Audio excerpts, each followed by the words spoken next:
Hi guys, just a quick update on the installation method of SyncPulse app on ZimaOS. As before, you should visit the website and download the YAML file. Once you download the YAML file, come to the ZimaOS. On the plus sign, click and install a custom app.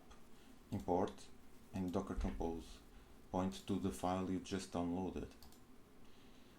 In the previous version, it was needed to change the path of the media folder, of the storage folder.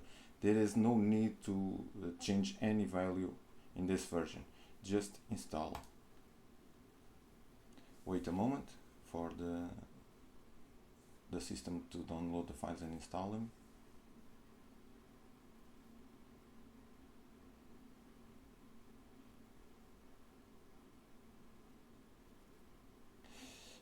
And that's it.